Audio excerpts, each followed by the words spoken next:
Os destaques desta edição.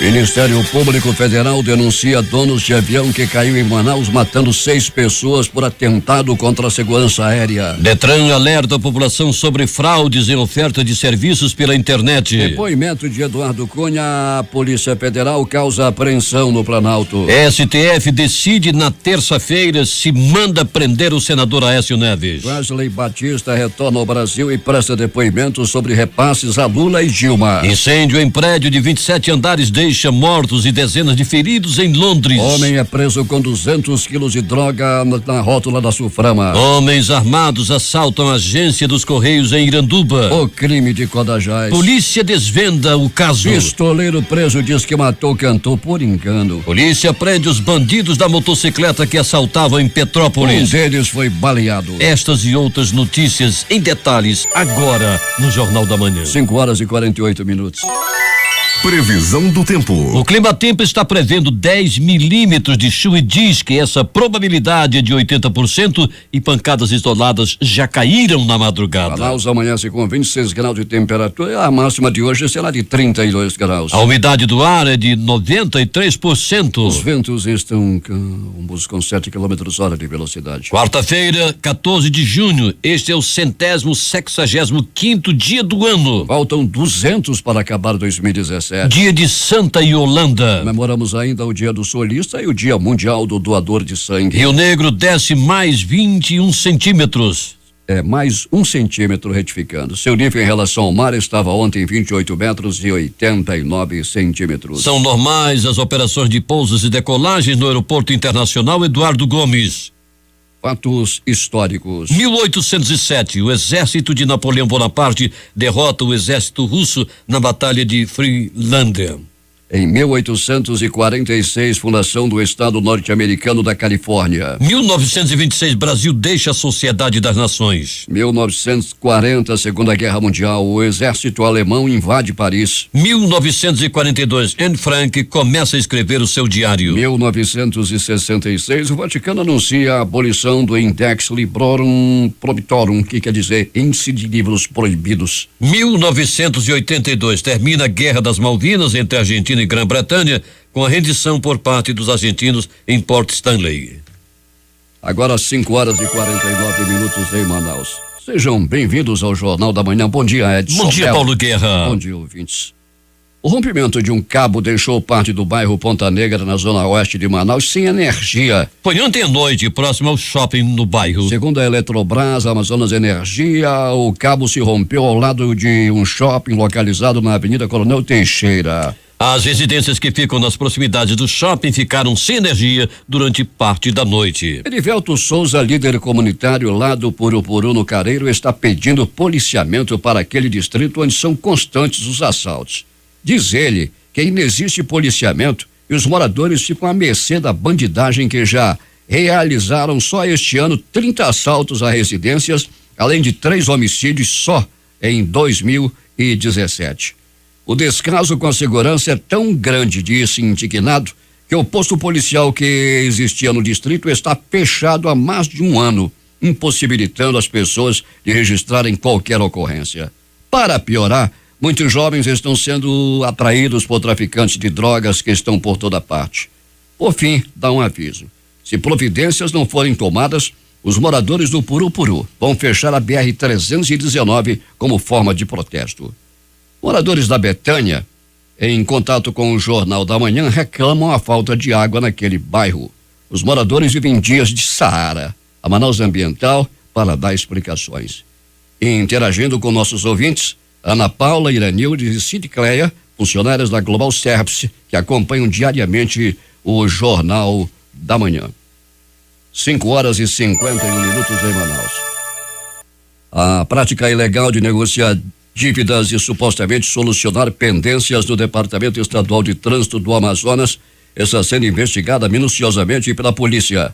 Na fraude, inclusive, os criminosos utilizam de forma indevida imagens de funcionários e até do próprio diretor-presidente do órgão, Leonel Feitosa, para enganar as vítimas. O diretor explicou que já foi procurado por terceiros que teriam feito pagamentos de valores em troca da quitação dos encargos com o órgão. Um cidadão foi até a minha casa e me cobrou a liberação de 2 carros, 3 motos e uma habilitação, que, segundo ele, teria pago R$9.000 pelo serviço. Eu imediatamente informei que ele tinha sido vítima de um golpe, pois em nenhum Detran do Brasil um diretor vai negociar esse tipo de serviço. Há um departamento próprio para isto dentro da instituição, disse Leonel. Ainda segundo Leonel Feitosa, desde fevereiro deste ano, o Detran passou a trabalhar em conjunto com a polícia para tentar desvendar esse tipo de fraude e identificar os envolvidos, mas na maioria dos casos as pistas não levam os suspeitos. Essas vítimas, sempre com pendências e restrições no Detran AM, como a apreensão de veículos e carteiras nacionais de habilitação, são os principais alvos. A partir da identificação desse infrator, a polícia conseguiu comprovar a existência de outras pessoas que atuam da mesma forma, contou Feitosa. Os pagamentos de benefícios previdenciários no Amazonas devem triplicar de valor nos próximos 3 anos e alcançar um montante superior a 12 bilhões de reais. O avanço se deve à implementação da nova plataforma de atendimento do Instituto Nacional de Serviço Social, que vai espalhar agências digitais nos 62 municípios do estado, aumentando o alcance das concessões. Mais um fim de semana prolongado, Edson Melo. É verdade. A Prefeitura de Manaus informou ontem que haverá ponto facultativo nas instituições públicas na rede municipal na sexta-feira, 16 de junho. Nesta quinta-feira, dia 15 amanhã, é feriado de Corpus Christi. Mesmo com feriado e ponto facultativo, as atividades essenciais do município, como saúde e limpeza, serão mantidas. Lojas do centro de Manaus devem abrir para atendimento ao público em horário diferenciado nesta quinta-feira devido ao feriado de Corpus Christi. O comércio da região central vai funcionar de 9 às 13 horas. Segundo a Federação do Comércio de Bens, Serviços e Turismo do Estado do Amazonas, FEComércio, o comércio na área deve funcionar normalmente na sexta-feira. Os shoppings de Manaus também terão horário especial no feriado de Corpus Christi na quinta.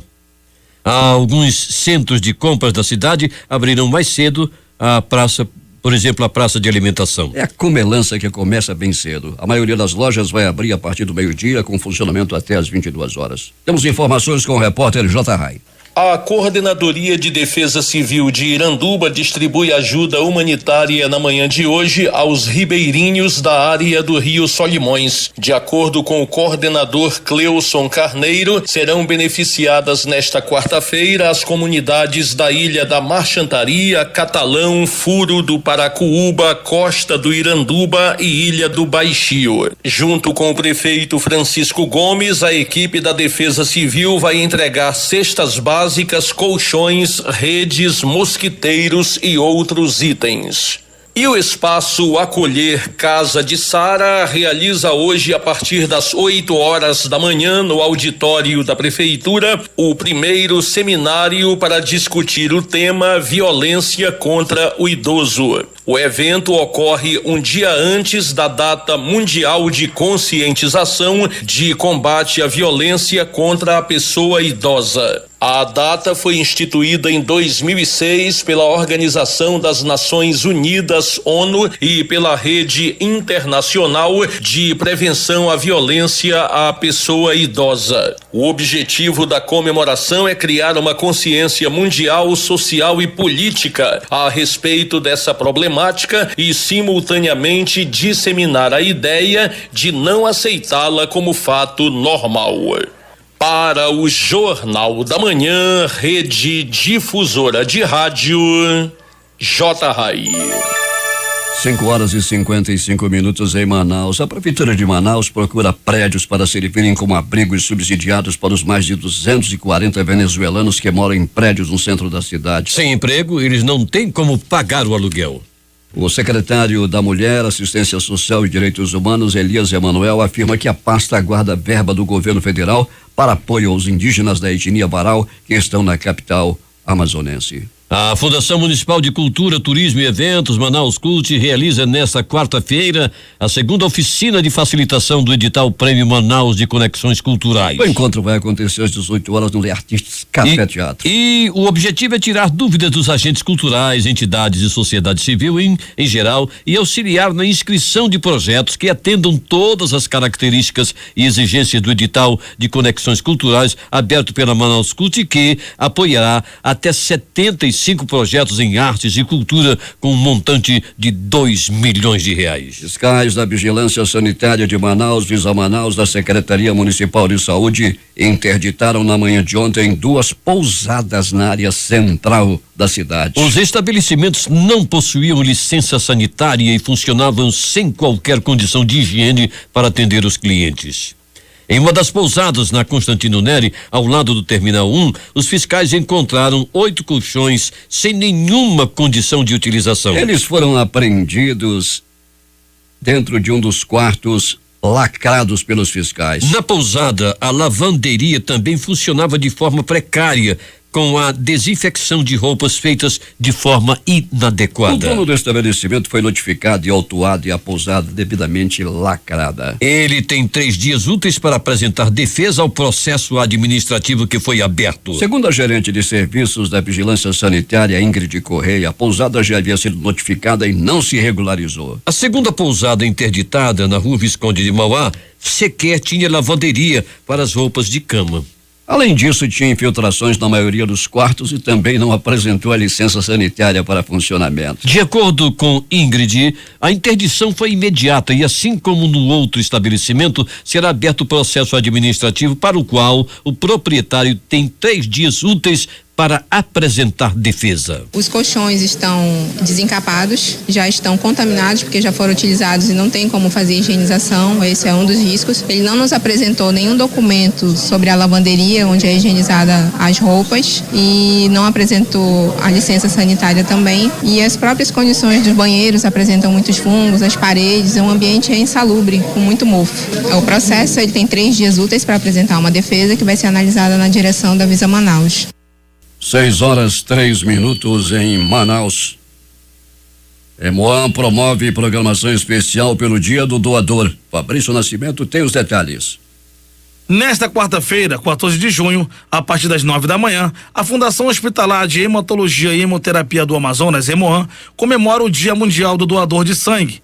Na ocasião, a Fundação Emoan fará uma conscientização a respeito da doação de sangue, com o esclarecimento das principais dúvidas e da importância dessa prática para a saúde pública no país. O objetivo da ação é chamar a atenção da sociedade sobre a importância da doação de sangue para a sobrevida dos pacientes atendidos pela instituição. A programação especial do Dia do Doador de Sangue terá como atração especial a marujada de guerra do Boi Bumbá Caprichoso e oferecerá um lanche diferenciado e reforçado aos doadores que comparecerem à Fundação para a doação voluntária. A comemoração será realizada no Salão dos Doadores da instituição, que fica localizado na Avenida Constantino Neri, número 4.397, Chapada, Zona Centro-Sul de Manaus. Essa e outras notícias você acompanha no portal difusora24h.com. Eu sou Fabrício Nascimento para o Jornal da Manhã. 6:05 em Manaus. Informações com o repórter José Alberto Zegdeg. Muito bem, Paulo Guerra. Ao completar 15 anos de atuação no Amazonas, o Programa Educacional de Resistência às Drogas, o PROED, recebeu homenagem da Assembleia Legislativa do Estado. Policiais militares que são responsáveis pelo programa aqui em Manacapuru atendem 19 escolas e o município é destaque pela atuação no desenvolvimento do trabalho. Na cerimônia, os policiais receberam o certificado de honra ao mérito do Poder Legislativo Estadual, uma justa homenagem aos policiais militares que fazem o programa acontecer aqui em Manacapuru e em todo o estado. E o Pleno do Tribunal de Contas do Estado, TCE, identifica irregularidades em alguns municípios e multa os prefeitos. Dentre eles está o nosso vizinho município de Carapiranga. O prefeito e ordenador de despesa daquele município, Antônio Lima, o Pongó, tentou anular por meio de embargo de declaração o acórdão de número 060/2016 do Pleno do TCE, que julgou irregular em outubro do ano passado a prestação de contas do prefeito e o condenou a devolver aos cofres públicos R$1.700.000 por irregularidades das contas do ano 2011. Baseado em decisão do Supremo Tribunal Federal, o recorrente alegou que o TCE não teria competência para julgar as contas dele. Citando a Constituição, que permite aos TCEs a apreciação das contas de gestores públicos, o conselheiro José Filho negou o embargo e manteve a decisão anterior. O gestor terá que devolver o valor ao erário. E lá pelas bandas de Anamã, o prefeito Raimundo Chicó tem encontrado muitas dificuldades em sua administração desde que assumiu a prefeitura daquele município. As irregularidades deixadas pela administração passada têm pesado na nova administração. Mesmo assim, o prefeito vem tentando amenizar o problema com os poucos recursos do município e a ajuda do governo do estado. Anamã é um dos municípios do estado que mais sofre com a alagação. Todos os anos com perdas irreparáveis na agricultura e a cidade tem 100% de sua área tomada pelas águas.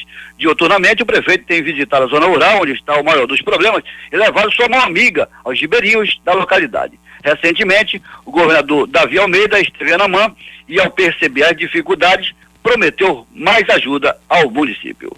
Para o Jornal da Manhã, Rede Difusora de Rádio, Zeg Deg.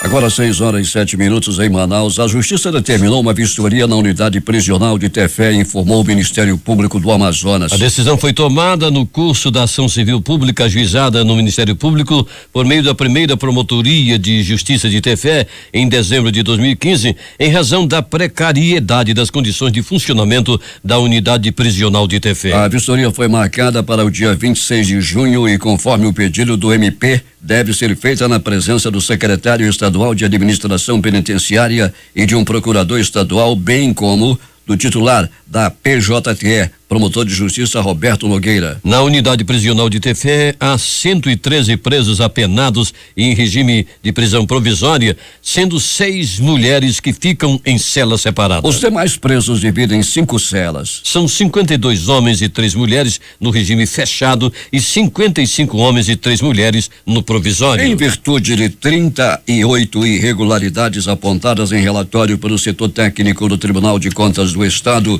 e em harmonia com o Ministério Público junto ao TCE, os conselheiros decidiram julgar irregulares por unanimidade as contas de 2015 do prefeito de Atalaia do Norte, Nonato do Nascimento Tenazor, apreciada na manhã desta terça-feira durante a 18ª sessão do Pleno. Seguindo o voto do conselheiro Érico Desterro, o Pleno reprovou as contas do prefeito e ordenador de despesa e determinou que ele devolvesse aos cofres públicos 2,3 milhões de reais referentes à somatória de multas e alcance por valores gastos e não comprovados na administração pública. O ministro da Indústria, Comércio Exterior e Serviços, Marcos Pereira, assinou ontem o termo de posse do novo gestor da Superintendência da Zona Franca de Manaus, Apio da Silva Tolentino. Nomeado no último dia 2 de junho, Tolentino assume a autarquia no lugar de Rebeca Garcia, que esteve à frente da instituição entre outubro de 2015 e maio de 2017. A posse efetiva do novo superintendente ocorrerá nesta quarta-feira às 16 horas no auditório da sede da Superintendência da Zona Franca de Manaus. A primeira turma do Supremo Tribunal Federal absolveu nesta terça-feira o deputado federal Alfredo Nascimento, PR Amazonas,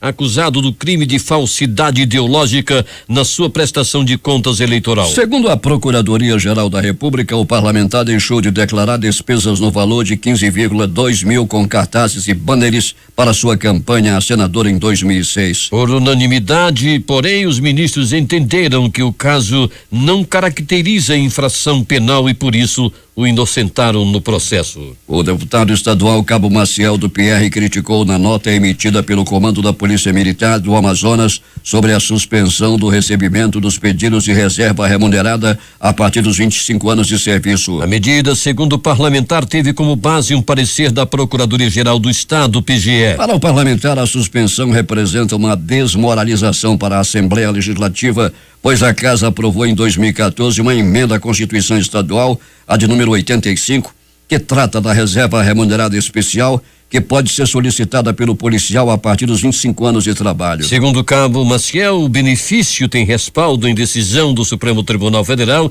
e vem sendo usufruído por policiais de São Paulo e do Distrito Federal. O comando da Polícia Militar diz o seguinte, que a emenda constitucional 85 de julho de 2014 institui aposentadoria especial voluntária aos policiais militares que contam com 25 anos de serviço, de efetivo serviço, com proventos integrais, considerando que o Amazonprev não está mais recebendo nenhum processo de reserva remunerada na modalidade a pedido de 25 anos com base na emenda 85 à Constituição do Estado do Amazonas, que a situação dos pedidos de reserva nesta modalidade que já foram protocolados anteriormente naquela instituição previdenciária estão na condição de suspenso, que o parecer 32/2016 PGE alega que foi sugerida propositura de ação de inconstitucionalidade da referida emenda e consequente não reconhecimento do direito à transferência para reserva remunerada com base nesta emenda, enquanto não houver manifestação do Supremo Tribunal Federal sobre sua constitucionalidade. Ou são uns brincantes ou estão com preguiça de pesquisar. O parlamentar disse ainda que se a medida permanecer, a tropa vai se manifestar. Se necessário for, nós vamos colocar 1.000 policiais e bombeiros na frente do Amazonprev. E não faremos diferente. Não tentem mexer nos direitos dos nossos policiais e dos nossos bombeiros, que foram conquistados com luta, com suor e com morte de policiais nossos. Não tentem bagunçar com a emenda 85. 6h13 em Manaus. Governo do Estado reúne com Prefeitura e Bois Bombais de Parintins para definir detalhes relativos ao festival de 2016. Quem tem os detalhes é Larissa Balheiro. Durante uma reunião, o governo do Amazonas, acompanhado da Prefeitura e os Bois Bombais de Parintins, definiram alguns detalhes do festival folclórico deste ano, todos relativos à cessão de uso do Centro Cultural e Esportivo Amazonino Mendes, o Bumbódromo, e também o repasse de verbas para os Bois Bombais, caprichoso e garantido. Nesse encontro ficou definido que o uso do Bumbódromo de Parintins será cedido às associações folclóricas dos dois Bombais, caprichoso e garantido, mediante a habilitação em edital. Os dirigentes também terão que assinar um termo de ajustamento de conduta em conjunto com a Prefeitura de Parintins, assumindo a responsabilidade pelo espaço.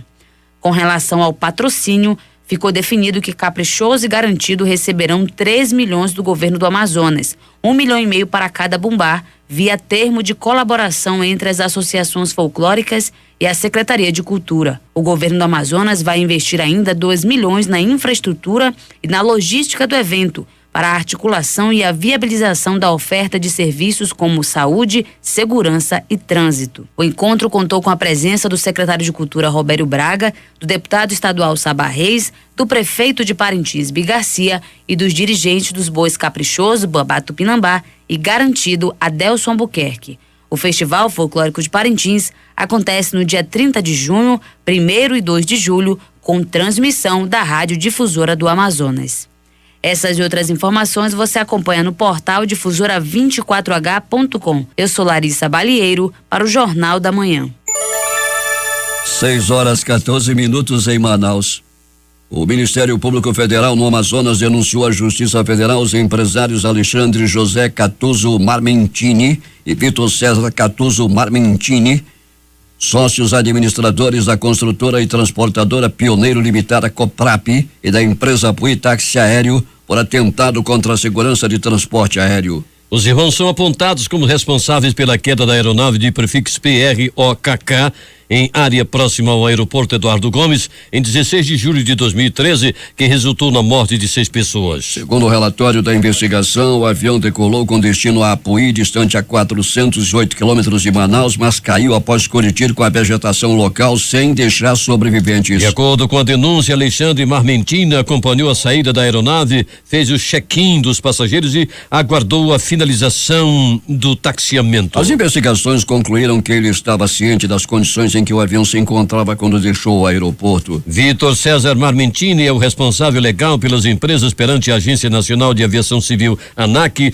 a Empresa Brasileira de Infraestrutura Aeroportuária, Infraero, e órgãos ligados à atividade aeronáutica. Para o Ministério Público Federal, ele se omitiu quando poderia ter tomado as medidas preventivas necessárias para o treinamento, detecção de instabilidades e anormalidades da aeronave. As vítimas fatais foram o comandante Elcio Miguel Carneiro da Silva, Messias de Alencar Neto, Aurélio Queiroz Simonete, Adonai Pessoa Campos, Edson e Oliveira Pavão e Vanessa Guedes de Aguiar.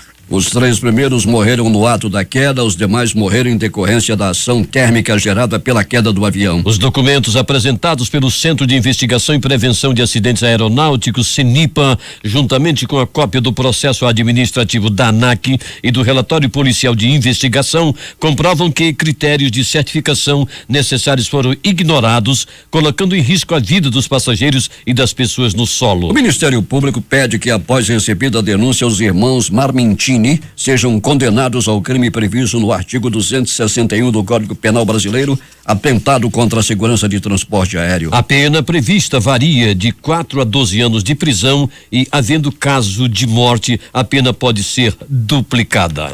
O Jornal da Manhã traz agora as notícias policiais.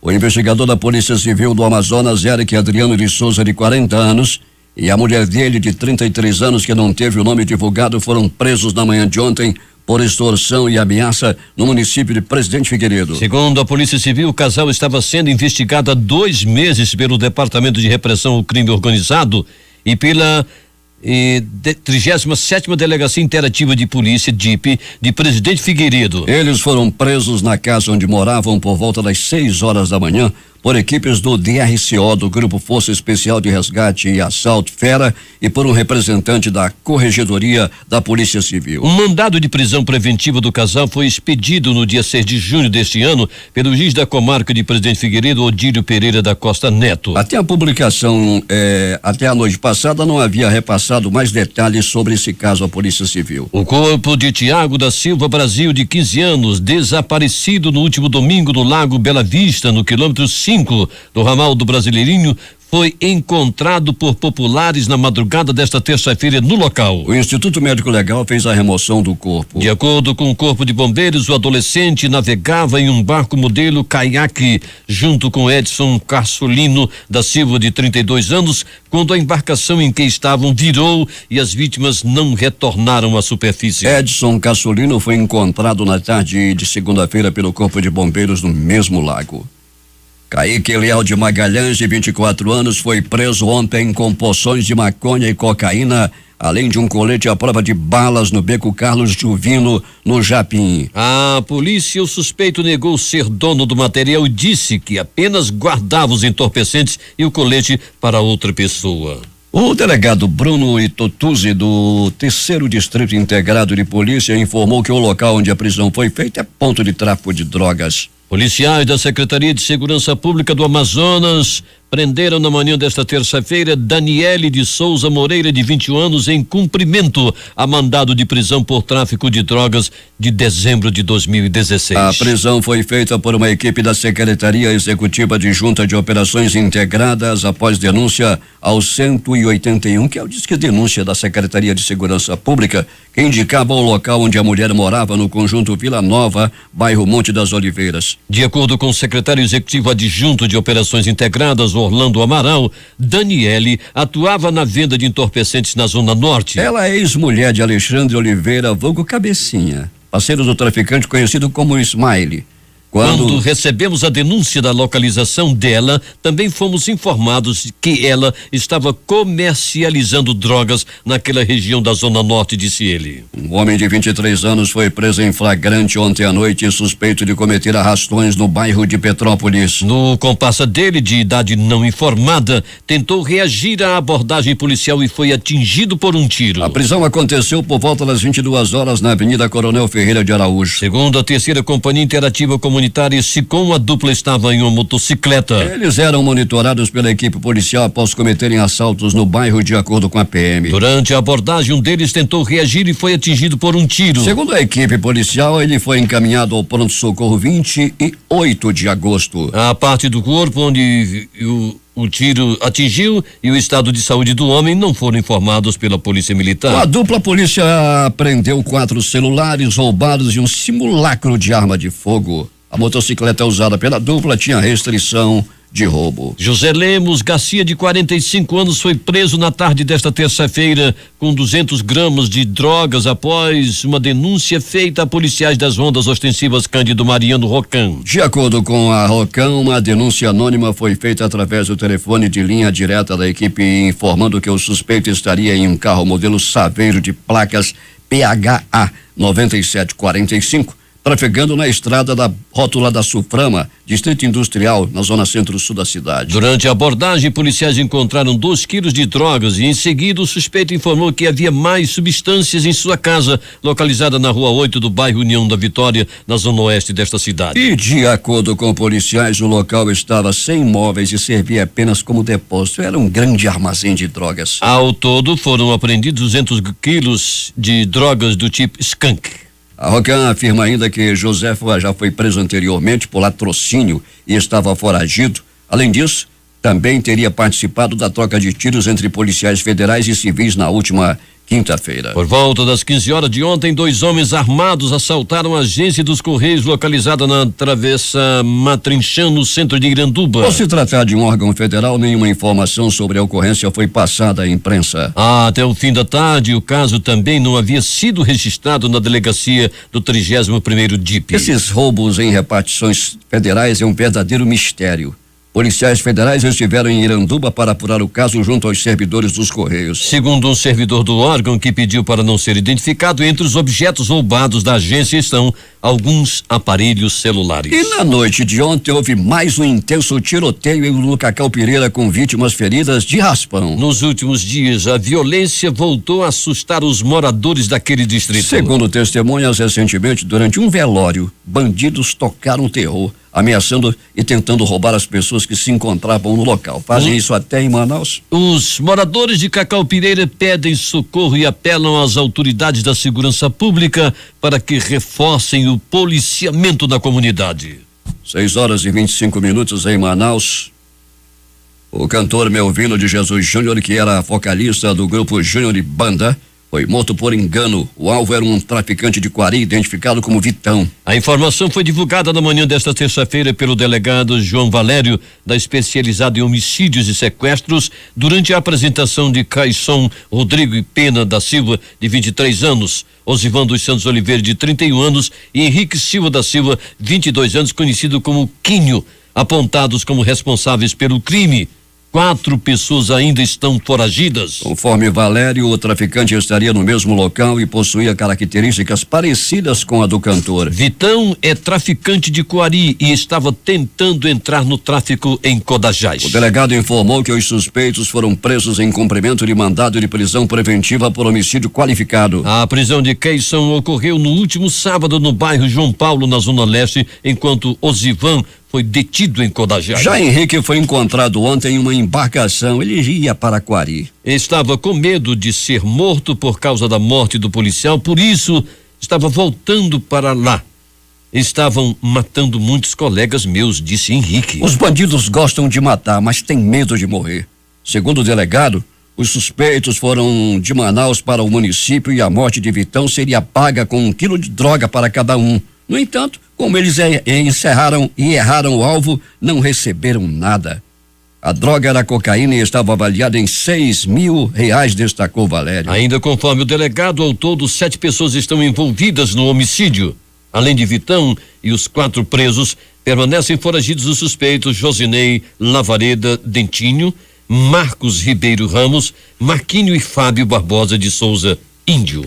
Ainda segundo a Polícia Civil, Henrique e Índio também estão envolvidos no assassinato do soldado Paulo Sérgio da Silva Portilho, que teve o corpo encontrado na tarde do dia 30 na rua 22 na invasão Vila Buriti, comunidade João Paulo, bairro Nova Cidade, na Zona Norte. Na delegacia na manhã desta terça, ele negou que tenha participado da morte do policial. Segundo Henrique, ele tinha ido ao local do assassinato do soldado para comprar drogas, mas não participou do crime. Henrique afirmou que não mantém contato com índio e nunca foi em nenhuma aldeia. 6h30 em Manaus, o Jornal da Manhã traz agora os números das loterias e vamos começar com aqui na Edson Melo, o concurso 4.408. As dezenas sorteadas. E vamos ela. 19, 33, 62, 70 e posso dizer também 75. Vamos repetir: 19, 33, 62, 70 e 75. O prêmio acumulou. A quadra saiu para 64 apostas, cada uma recebe R$7.066,25. O terno premiou 4.648 apostas, ganhadoras R$146,31 é o prêmio. Vamos à Lotomania, que também acumulou 19 acertos, 4 apostas, R$54.398,03 para cada uma. 18 acertos, 76 apostas, R$1.789,41 é o prêmio. 17 acertos e 794 apostadores vão receber R$171,27. 5.277 com 16 acertos, R$25,77. E aqueles ruins de número, 15 acertos, 24.543. 24.543, 15 acertos, conforme-se com este prêmio magnífico de R$5,54. Vamos às dezenas da Lotomania do concurso 1770. 08, 11, 13, 17, 21, 22, 25, 28, 35, 36, 37, 50, 60, 63, 71, 74, 76, 77, 86 e 90. Vamos repetir: 08, 11, 13, 17, 21, 22, 25, 28, 35, 36, 37, 50, 60, 63, 71, 74, 76, 77, 86, fecha o jogo, 90. E finalmente vamos a Time Mania, concurso 1044, é o prêmio mais atrativo das loterias na atualidade. Já está acumulado em R$31.400.000. Ontem, novamente, ninguém acertou, ninguém fez 7 números, mas com seis números, 19 apostas, cada uma recebe R$20.351,99. 5 números acertados para 671 apostas ganhadoras. Cada um leva um prêmio de R$823,26. Vamos às dezenas da Time Mania no concurso 1044. Aqui estão elas: 02, 23, 35, 49, 58, 63, 71. Vamos repetir: 02, 23, 35, 49, 58, 63, 71. 6h33 em Manaus. As notícias do esporte. Placar dos jogos de ontem pelo Campeonato Brasileiro Série B. Figueirense 2, Criciúma 2. Guarani 2, Paysandu 0. Goiás 4, Boa Esporte Clube 1. Juventude 3, ABC 0. CRB 1, Vila Nova de Goiás 2. Náutico 1, Paraná 2. Londrina 1, Oeste 1. Luverdense 4, Pelotas 0. América 1, Internacional 1. Ceará 1, Santa Cruz 3. Jogos de hoje pelo Brasileirão. Às 19h30 vão jogar Atlético Mineiro e Atlético do Paraná. No mesmo horário, Esporte São Paulo. Vitória e Botafogo. Atlético de Goiás e Avaí. Jogos das 21 horas, Flamengo e Ponte Preta. 21h45, Santos e Palmeiras. Na mesma hora, Corinthians e Cruzeiro. Ainda no mesmo horário, Chapecoense e Vasco da Gama. As últimas notícias do Jornal da Manhã. As Farc entregaram nesta terça-feira uma missão da ONU na Colômbia, parte de um segundo lote de fuzis, pistolas, lança-granadas e lança-foguetes, na segunda fase do processo de desarmamento previsto no acordo de paz assinado com o governo. A procuradora-geral da Venezuela, Luísa Ortega, incrementou nesta terça-feira sua ofensiva contra o presidente Nicolás Maduro ao pedir o julgamento de 8 magistrados do Tribunal Supremo de Justiça, considerado um poderoso aliado do governo e o qual acusa de quebrar a ordem constitucional. Pelo segundo dia consecutivo, Ortega, chavista declarada convertida na crítica de maior peso do governo, compareceu ao TSJ em busca da destituição dos 8 juízes que compõem a Sala Constitucional. Um grande incêndio que atingiu e destruiu um prédio de 27 andares e 120 apartamentos em Londres, na Inglaterra, na madrugada desta quarta-feira, deixou vários mortos e ao menos 50 feridos, informaram os bombeiros. O fogo atingiu apartamentos do 2º ao 27º andar, informou um oficial de bombeiros. O incêndio é um dos maiores registrados em Londres. Caixa Econômica Federal abre agências mais cedo.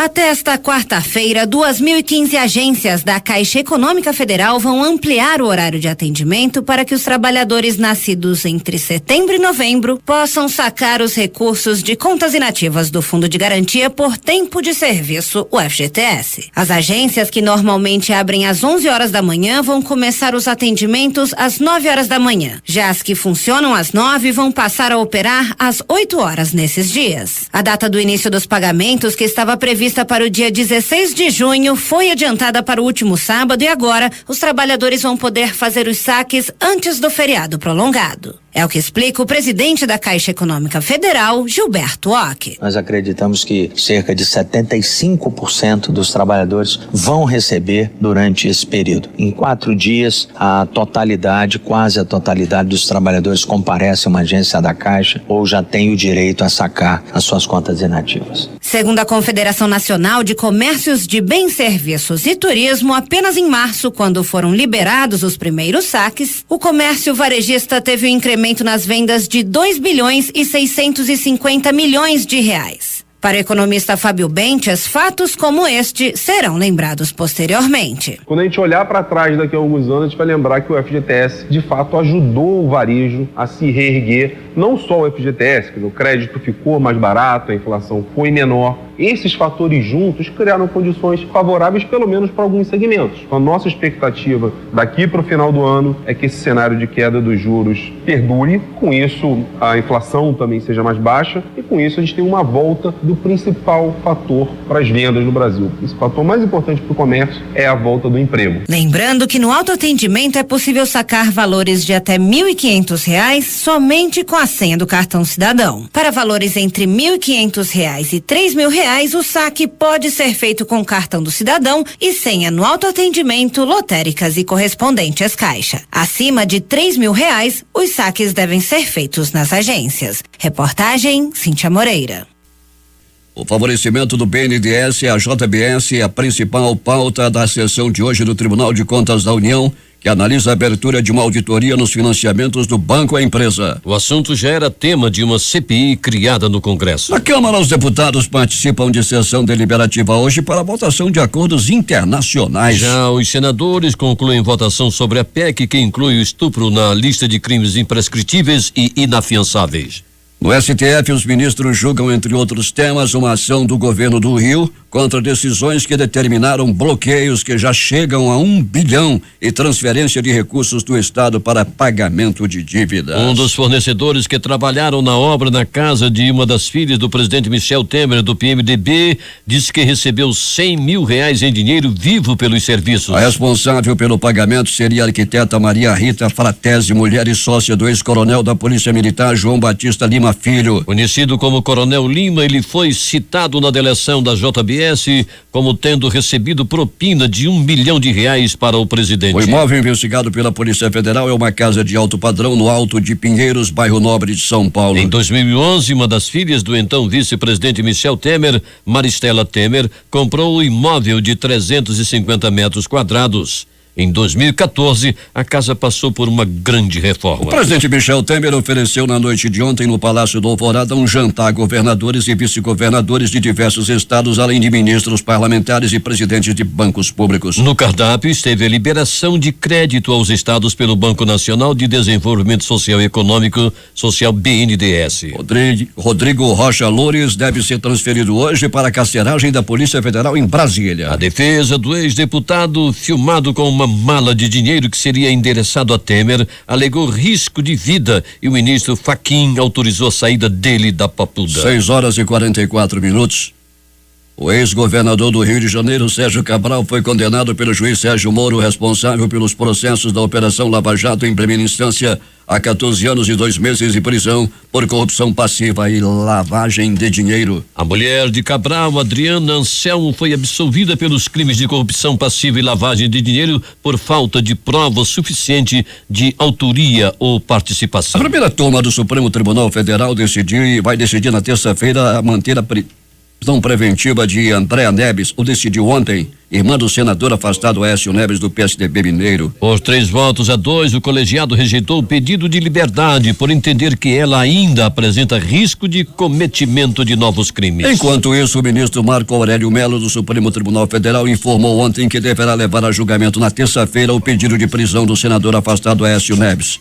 Marco Aurélio é o relator do inquérito que investiga o Tucano. O caso será analisado pela primeira turma do Supremo, formada por Marco Aurélio Melo e os ministros Alexandre Moraes, Luiz Roberto Barroso, Rosa Weber e Luiz Fux. Além do pedido de prisão apresentado pela Procuradoria-Geral da República, a primeira turma do STF deverá examinar um pedido da defesa de Aécio para que ele retorne ao exercício do mandato do qual foi afastado em maio por determinação do ministro Edson Fachin, relator da Lava Jato. O empresário Joesley Batista, um dos donos da JBS, voltou ao Brasil e prestou novo depoimento à Procuradoria da República em Brasília sobre propina aos ex-presidentes Lula e Dilma e deve responder interrogatório na Polícia Federal sobre o suposto favorecimento do BNDES à JBS. Em nota, Joesley afirmou que deixou o país para proteger a família e que estava na China com autorização da justiça e não passeando na Quinta Avenida em Nova York, como disseram.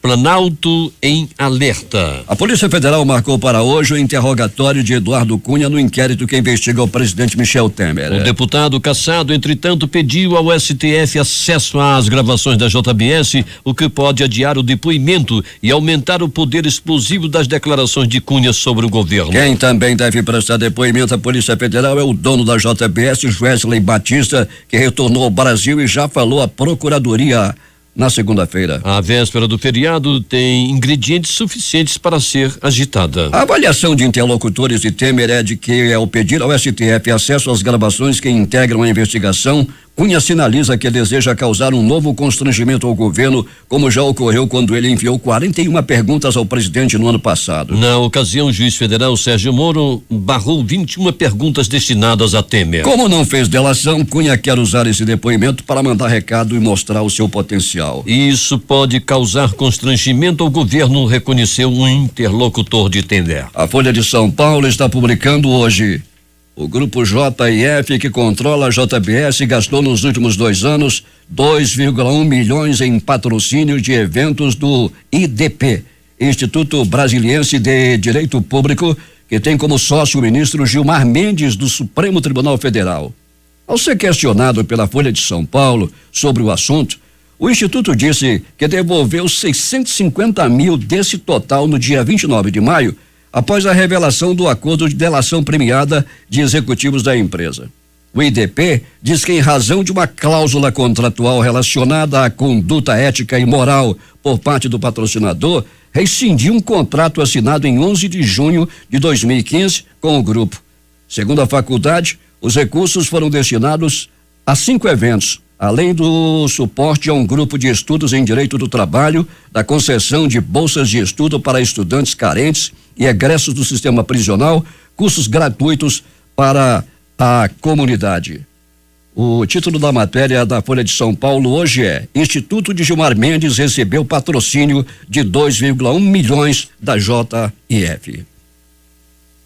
Destaques de capa dos principais jornais do país nesta quarta-feira. Vamos começar com o Globo do Rio de Janeiro. Joesley presta depoimento sobre repasse de 80 milhões de dólares para Lula e Dilma. O que diz a Folha de São Paulo? Eunício se reúne com Fachin para discutir afastamento de Aécio. O Estado de São Paulo. Primeira turma do STF mantém Andréa Neves, irmã de Aécio, presa. Na capital da República ocorreu Brasiliense Estampa. PT culpa a Rede Globo por agressão de militantes contra a comentarista Miriam Leitão. Valor econômico. Joesley deve dizer à PGR que Temer sabia quem era dono de jatinho. Estado de Minas. Eduardo Cunha vai prestar depoimento nesta quarta-feira em inquérito que investiga Temer. No Recife, Jornal do Comércio. Homem joga substância química em rosto de advogada em Boa Viagem, zona sul do Recife. Fortaleza, Diário do Nordeste. Justiça suspende tramitação de PEC que prevê o fim do Tribunal de Contas dos Municípios. 0 hora, Porto Alegre. Além de usar jatinho da JBS, Temer também viajou em helicóptero de empresa privada quando era vice. O Brasil Econômico. Vendas no varejo voltam a crescer com avanço de 1% no mês de abril, diz IBGE. Edições impressas locais. O Centenário Jornal do Comércio. Varejo mostra recuperação no ano. Agora. Melvino Júnior foi morto no lugar de traficante. Em tempo. INSS triplica